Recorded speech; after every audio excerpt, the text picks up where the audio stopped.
How's it going, everybody? So just a little update on the Crown Victoria. I do have a few updates on it, actually.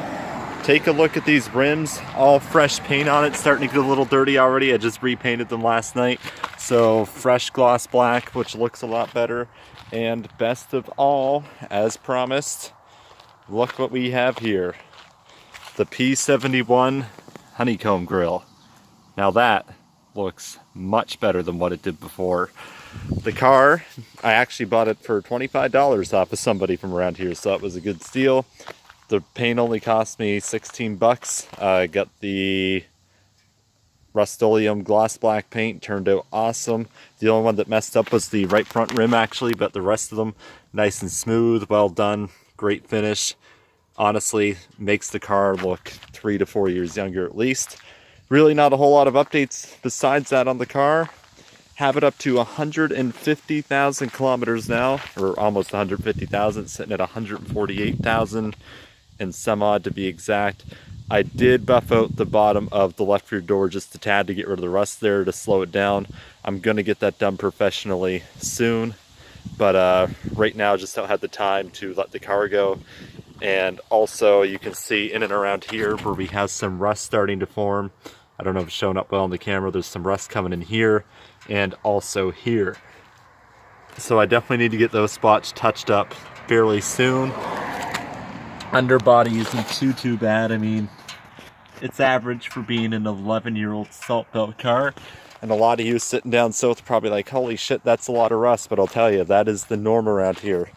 And like I said, you can also see there's a wasp joining in on this video. Hello, Mr. Wasp. You can see some rust coming in there and also underneath the fenders. So that is not fun. Like I said, definitely gonna have to get that sanded out eventually.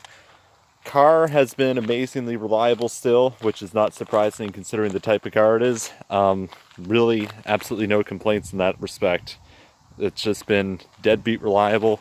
Since the last video, I think I've put on 10,000 kilometers almost, had the oil change. That's all that's really need to be done to it. Total, the 2.5 years I've owned it, definitely this rim turned out the best out of all of them. Super smooth finish, no complaints right there. That is one good looking rim and one hell of a good looking center cap. So like I said, I really can't complain about the car's reliability. Literally everything that I've had to replace besides the sway bar bushings has been because of salt causing rust. So like I said, when you are looking for one of these, number one thing to look for before the mileage and condition, rust, rust, rust. Can't stress that enough, folks, if you live in the salt belt. This newest car of these, as I said, you're now looking at 7 years old. So it's going to get harder and harder to find one in good shape. So when you do, make sure you pick it up. Honestly, like I said, if you want to buy Crown Vic, do it as soon as you can. I even said this last year when I made one of my first Crown Vic videos. Do it as fast as you can and get the best looking one that you can, because honestly, they're not going to be around long. Interior still looks new. It is a little dirty, as is the outside of the car. It gets some nice bird poop, some pollen stains. It needs a good wash, but it's going to rain tonight, so there's no point taking it through the wash right before I did the video just for it to rain tonight. So yeah, that is the main update on the car. If you guys have any questions about the car, feel free to post in the comments, because honestly, like I said, I know I'm one of the only people out there on YouTube that actively puts up videos with an LX model. So if you do have questions, like I said, the cars aren't as different as you might think. There are some differences, obviously, speed limiter, etc., but the cars aren't super different from one another. Both are deadbeat reliable, and honestly, just get the best one that you can find, whether it's a Police Interceptor or a civilian model.